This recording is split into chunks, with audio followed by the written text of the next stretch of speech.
दोस्तों, आजकल के समाज में ये सबसे बड़ा अपराध माना जाने लगा है कि पत्नी को क्यों पढ़ाया जाए। पत्नी अगर पढ़ लिख लेगी तो बेवफाई करेगी, गद्दारी करेगी, किसी के साथ भाग जाएगी या एक्स्ट्रा मैरिटल अफेयर करेगी या फिर उसका किसी के साथ प्रेम प्रसंग हो जाएगा। तो यही बात तो माँ बाप पे भी लागू होनी चाहिए कि वो क्यों अपनी बेटियों को या बेटों को पढ़ाते हैं। बेटियाँ आगे पढ़ लिख कर उनका नाम भी डुबो देती हैं। कभी कभी कुछ बेटियां भाग जाती है, माता पिता को धोखा दे देती है, उनकी परवरिश पर सवाल उठाती है।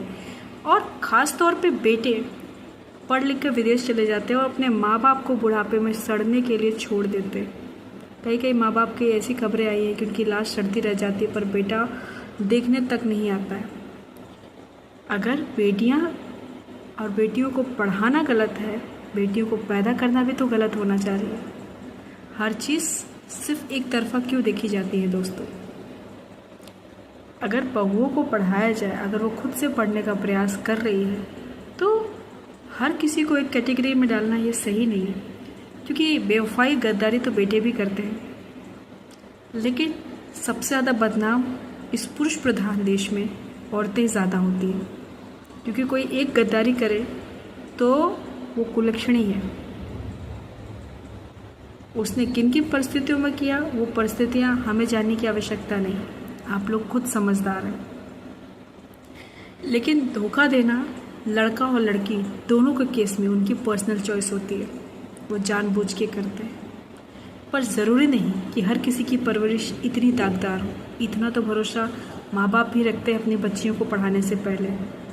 वो उनके ऊपर है, उनके कर्म है कि वो भागे या अपना नाम रोशन करें या समाज में अपनी स्थिति बना के रखें, क्योंकि अंत में शादी करके उन्हें संभालना तो घर ही है ना। लेकिन अगर सपोर्टिव पति मिल जाता है तो लोग और समाज कुत्तों की तरह खा जाता है उस पति को कि और पढ़ाओ पत्नी को।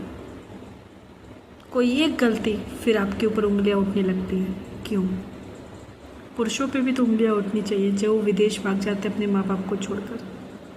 उसमें हमेशा बहुएं नहीं आती, कभी कभी बेटे अकेले भी चले जाते हैं पढ़ने, वृद्धाश्रम में डाल देते हैं।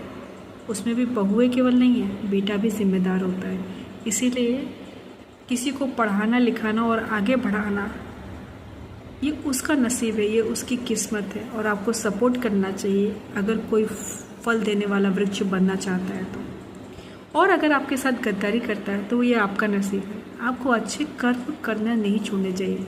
जैसे उस बेटी के माँ बाप उसको पढ़ाना नहीं छोड़ते हैं, ब्याह करना नहीं छोड़ते हैं। इतनी हिम्मत तो रखिए दोस्तों कि अगर कर रहे हैं कर्म तो सही और गलत का फ़र्क जानना भी ज़रूरी।